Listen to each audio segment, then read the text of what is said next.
നൽകും. ഈശോ ഇങ്ങനെയെല്ലാമാണ് പറഞ്ഞത്. അങ്ങനെയാണോ അവൻ പറഞ്ഞത്?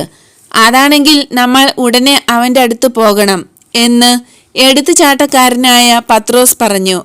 അവൻ്റെ രീതി തികച്ചും സ്വാഭാവികമാണ്, എനിക്ക് ഏറെ ഇഷ്ടവുമാണ്. പെട്ടെന്ന് തീരുമാനമെടുത്ത് അതനുസരിച്ച് വേണ്ടത് ചെയ്തു തുടങ്ങി. ഇതിനകം കരയ്ക്കടുത്ത് കഴിഞ്ഞ വള്ളത്തിൽ നിന്ന് മീൻ ഇറക്കാൻ എല്ലാവരും ഉത്സാഹിക്കുകയാണ്. മീൻപിടുത്തക്കാർ വള്ളം കരയിലേക്ക് വലിച്ചു കയറ്റിക്കൊണ്ടിരിക്കുന്നു. വലയും കയറും പായും ഇറക്കുകയാണ്. ആൻഡ്രൂ, നീ എന്തേ ഇവരുടെ കൂടെ ഈശോയുടെ അടുത്ത് പോകാതിരുന്നത്?